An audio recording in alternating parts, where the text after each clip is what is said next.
नमस्कार दोस्तों, मैं फिर हाजिर हूँ अ कॉर्पोरेट मैन लेकर कुछ किस्से, कुछ कहानी सुनाने आपको अपनी ज़ुबानी। कुछ आप बीती, कुछ आप पे बीती।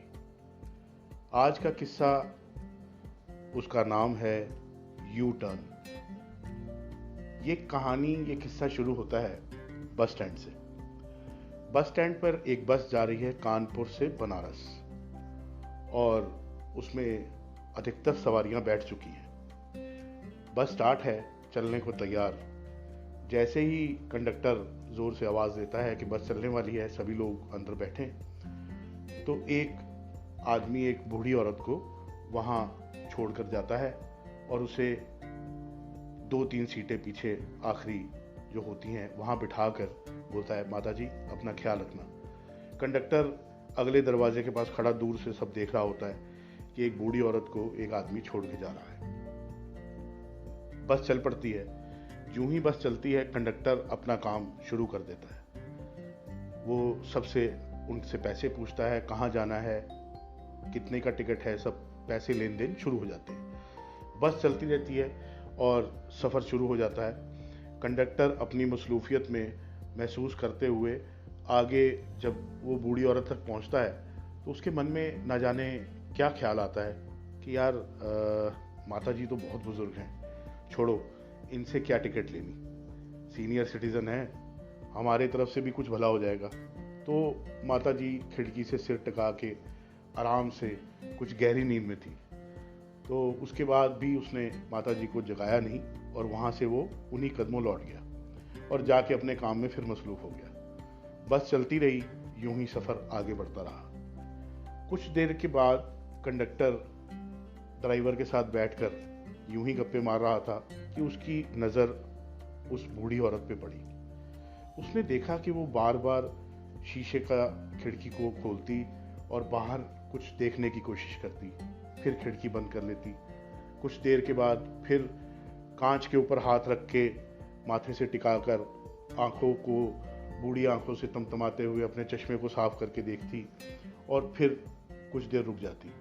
उसको लगा कि जैसे माताजी कुछ परेशानी में है।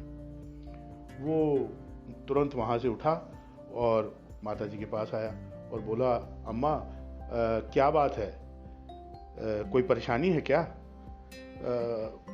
माताजी ने अपने बूढ़े अंदाज में बोला, नहीं बेटा, कोई परेशानी नहीं है। वो क्या नाम था शहर का, मैं भूल गई।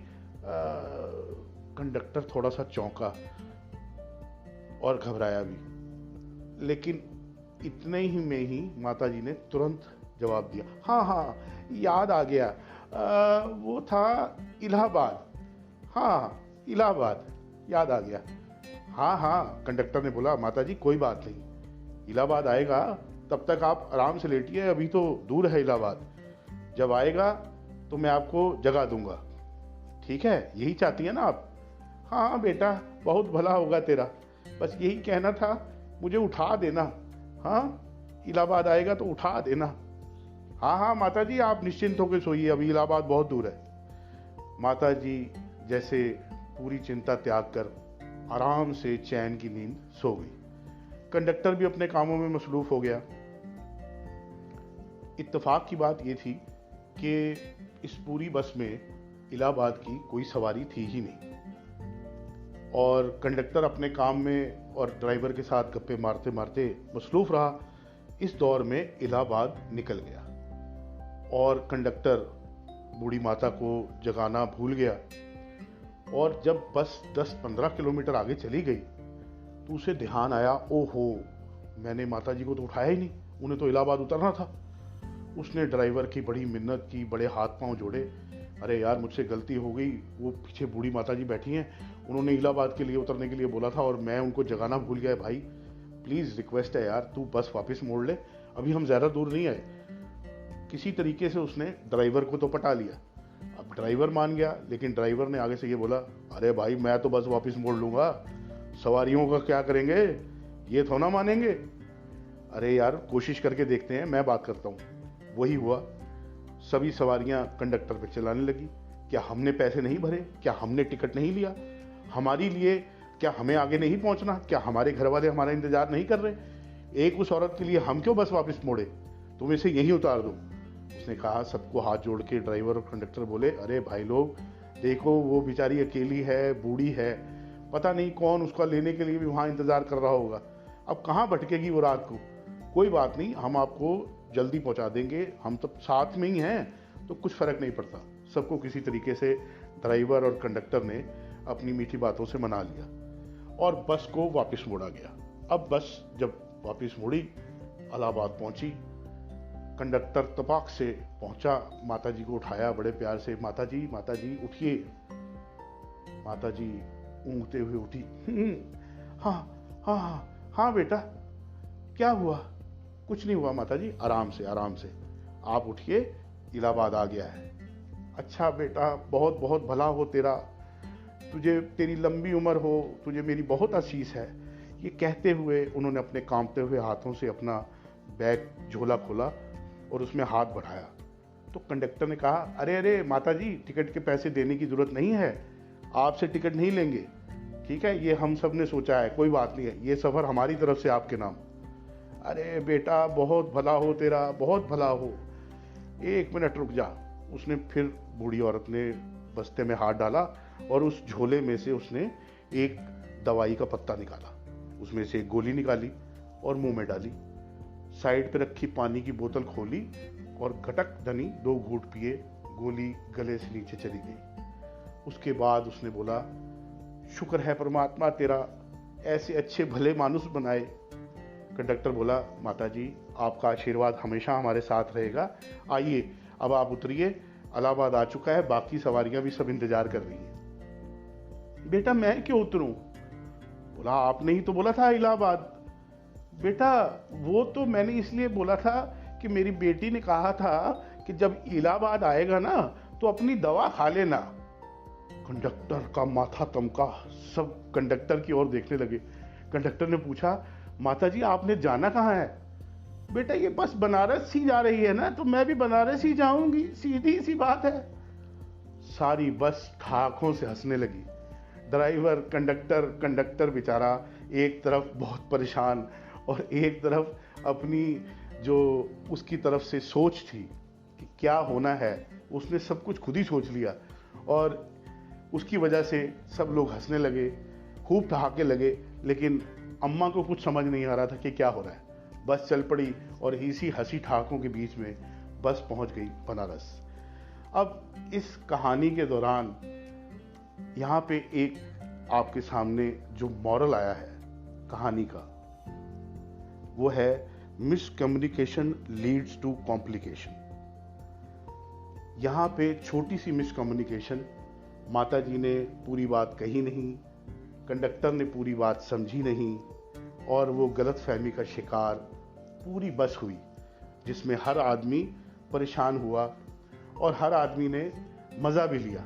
कभी कभी कुछ गलतियां हम करते हैं और कोई भी इंसान ऐसा नहीं है जो गलती ना करे। मैं समझता हूं कि जो गलती नहीं करता वो कुछ करता ही नहीं है, और जो आदमी गलती करता है और उससे सीखता है और वो जिंदगी में हमेशा कामयाब होता है। तो आपकी गलती ये तय करती है कि आपने कुछ किया। आप उन लाखों से अच्छे हैं जो कुछ करते ही नहीं, तो वो गलती कहाँ से करेंगे। मिसकम्युनिकेशन का ध्यान रखें, मिस्टेक करें लेकिन उससे लर्न करें, how to not to do it again.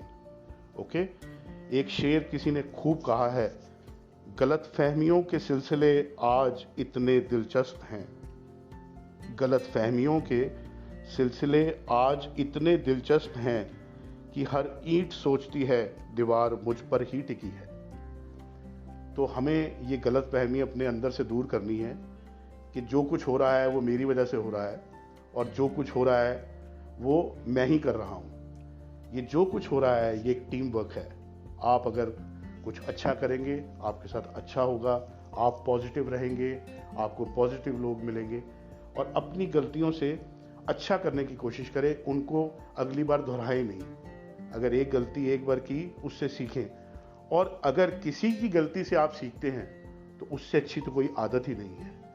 इन किस्से, इन कहानियों को इसीलिए सुनाया जाता है कि जहाँ कोई गलती किसी से हुई है वो गलती हम अपने जीवन में ना दोहराएं। लगता है अब कंडक्टर बाबू हर अगली सवारी से आज के बाद पूछेंगे कि भाई पहले ये बताओ आपको जाना कहाँ है, बाकी बातें बाद में। तो आज आपको एक बहुत गुदगुदाते हुए एक गीत के साथ छोड़ के जा रहा हूँ। इस गीत को सुने और एंजॉय करें अपनी ये शाम। आपको जल्द मिलूँगा अगले किस्से, अगली कहानी के साथ। मैं अ कॉर्पोरेट मैन।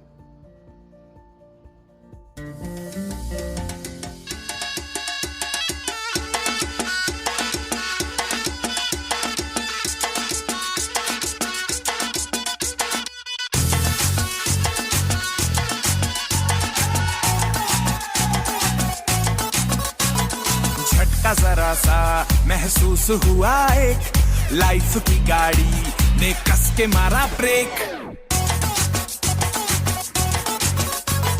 हो रहा है क्यों कंफ्यूज मेरे दिल, मशवरा मेरा तू आजमा के देख। यही उम्र है कर ले गलती से मिस्टेक, यही उम्र है कर ले गलती से मिस्टेक, यही उम्र है कर ले गलती से मिस्टेक, यही उम्र है कर ले गलती से मिस्टेक बेटा।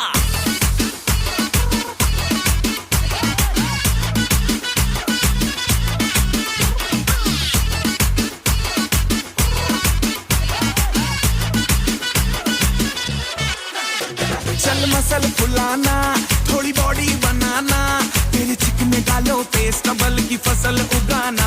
अरे रे रे ओबे चल बेटा शुरू हो जा गुरु, बगल उठा के थोड़ा डियो लगाना, किसी बगल वाली को मर्दानी खुशबू सुंघाना। चल ऊपर से तो बटन ढीले करके बताना, बालों वाला सीना दिखाना, बालों वाला सीना दिखाना। बरसों तलक तू साइकिल पे घूमा है, हाईवे पे मोटर साइकिल भगा के देख। स्पीड में तुझको अगर सर्दी लगे तो सीट पे पीछे लड़की बिठा के देख। यही उम्र है कर ले गलती से मिस्टेक, यही उम्र है कर ले गलती से मिस्टेक, यही उम्र है कर ले गलती से मिस्टेक, यही उम्र है कर ले गलती से मिस्टेक बेटा।